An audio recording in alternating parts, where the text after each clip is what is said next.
Bertemu kembali dengan saya, Pendeta Daud Solihin, dalam renungan harian saat ini yang bertema Roh Kudus 1001 Bakat. Judul ini terinspirasi dari buku seri Selamat karangan Pendeta Andar Ismail dari buku Selamat Berkarunia.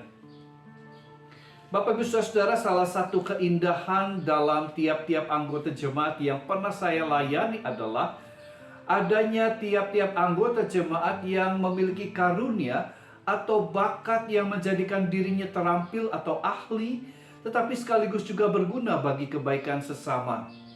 Ada yang menjadi orang-orang yang terkenal, seperti seorang pemenang putri Indonesia, ada pemain film, ada profesor di perguruan tinggi terkenal, ada juga rekan pendeta di satu sinode wilayah, dan ada ex-pemain bulu tangkis nasional.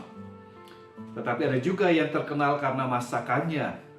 Dan ketika rapat atau kegiatan gerejawi lainnya, masakan beliau disukai para peserta rapat dan jemaat yang berkumpul saat itu. Ada yang setia mendampingi pelayanan kedukaan di rumah duka, walau ia bukan penatua.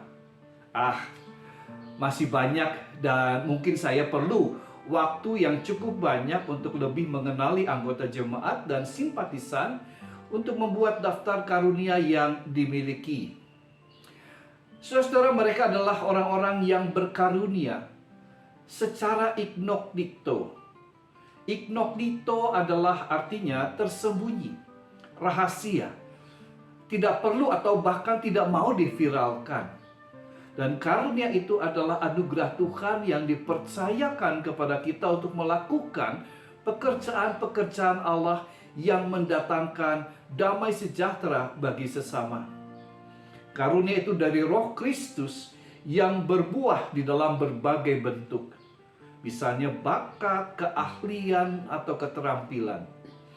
Dalam kitab Keluaran pasal 31 ayat yang ketiga tertulis, "Dan telah kupenuhi dia dengan roh Allah, dengan keahlian dan pengertian dan pengetahuan dalam segala macam pekerjaan. Allah memenuhi umatnya dengan rohnya." Dalam bentuk apa? Allah memenuhi umatnya dalam bentuk keahlian, pengertian, dan keterampilan. Tapi untuk pekerjaan apa? Jawabannya adalah untuk segala macam pekerjaan.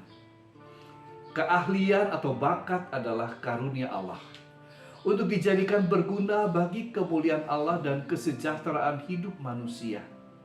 Dalam kitab yang sama dipakai istilah roh keahlian. Kita bisa baca dari Keluaran pasal 28 ayat 3. Bapak Ibu Saudara-saudara, dalam ilmu psikologi ada yang dikatakan ilmu untuk mengenali bakat.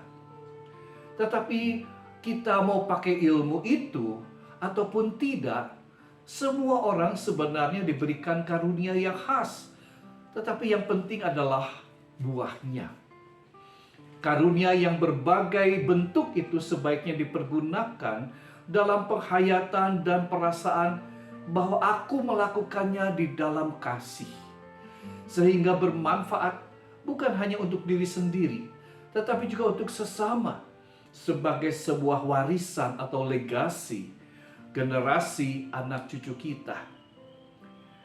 Bapak Ibu Saudara, dengan bakat ini mungkin tidak harus juga menyebabkan adanya wow effect.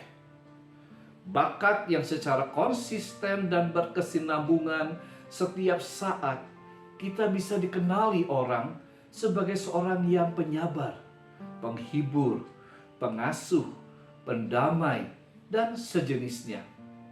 Maka tidak perlu jugalah kita menjadi hebat di mata orang lain, tetapi yang penting adalah kita menjadi berkat bagi sesama.